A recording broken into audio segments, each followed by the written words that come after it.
Hello, everybody. This is Robert Hollis. I hope you're having a wonderful and blessed day. And today we are talking, the subject is what are you listening to? Okay. What are you listening to?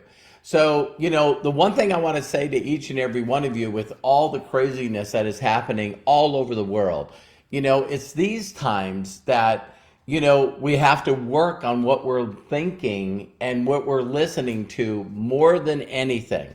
It really blows me away. I seen a funny post, and I hope that you guys find it funny. But it said, all the people that were experts with the virus are now experts in Ukraine. And I just want each and every one of you to know that my thoughts and prayers go out to the people in Ukraine. And I just want to tell you that one of the key things, hello, Norma, Peter, Jennifer, Jim, Norma, thank you very much for jumping on here. Hi, my son, Lisa, Marie, of course, my son, Danielle, Zoltan, thank you so much for being on here. And so, hello, my lovely wife. So the one thing that I know that I needed to do is when I first met my mentor, the first training I ever went to, he actually told me to log down what I did every day. You know what I mean? So, when I got up and, when I took a shower, and just write down a whole thing each and every day of what you're doing. And at that time, I had spent a lot of time listening to the news. The other thing that I did is I kept listening to people that I know for a fact did not know. And so the whole reason for this video is that it's not that you're neglecting what's happening in the world. It's just that you need to spend more time focused when you can change your expectations. A lot of us sometimes have unrealistic expectations. And it's when we spend our unrealistic expectations instead of focusing on appreciation. For now, it's pretty positive that, we are in a very, very blessed position, except for people in the Ukraine, that, it's like, listen, we can move very easily. We don't have someone that's attacking us. These are things that you constantly are grateful for. A lot of you might know people that have family and friends in the Ukraine. And, maybe at this time in your life, when things happen like this, it always reminds me of a story where my mentor actually got me to say, hey, Robert, why don't you start listening to, and today we have so much where we can see YouTube and podcasts and all this stuff on people that are talking about how to take care of this situation in a positive way. So here's one of the greatest stories. I know that it's a proverb, but the bottom line is that when you're trying to figure out, oh my God, I wish that I could change the world. It's really easy to change the world when you first focus on your country, then focus on your state, then focus on your city, then focus on your neighborhood, then focus on you and your family unit. Because when you can get your money right, when you can get your freedom right, and I'll never forget this when Bill started telling me, listen, to focus on positive and to read positive biographies and to read, what people that have had money have done, some incredible things. I'll never forget, I remember, because I was aware, and now I'm looking at it, that, during my high school years, the Red River overflowed, and there was cities like Fargo, North Dakota, because I grew up in Williston, and Grand Forks, and all these areas that were flooding. And so, people were being flooded out of their homes, like you see sometimes happen in Houston and Florida and Louisiana. And what was amazing is that a reporter said that there was this, personal jet that came in, this private jet came in. And then all of a sudden it left.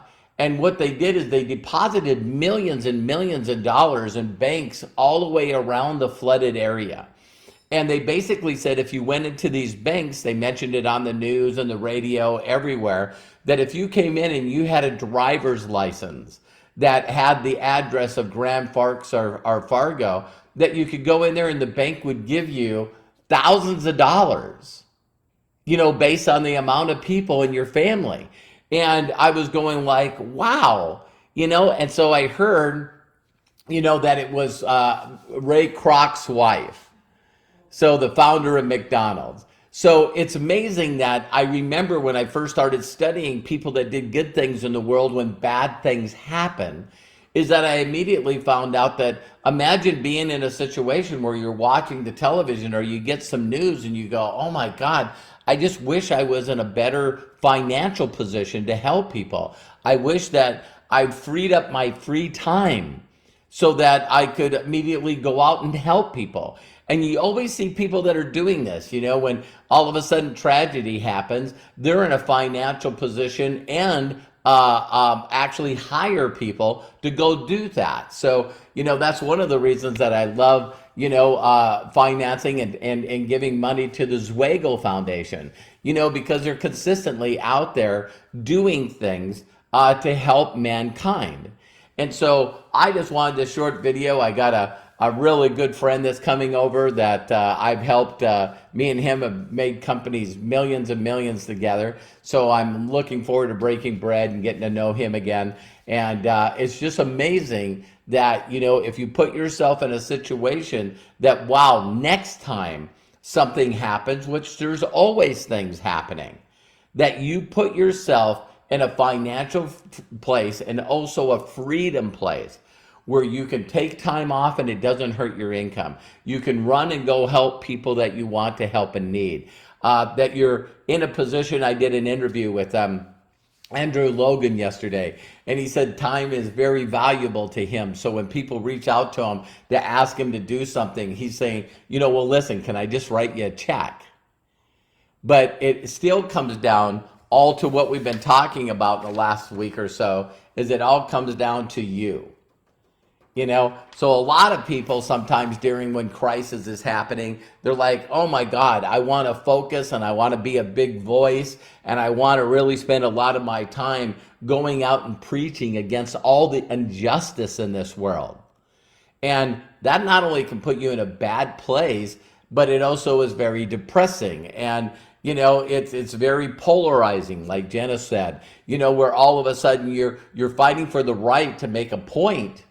But you don't realize that there are people in the world that might have a different opinion than you, and you're actually chasing those people away.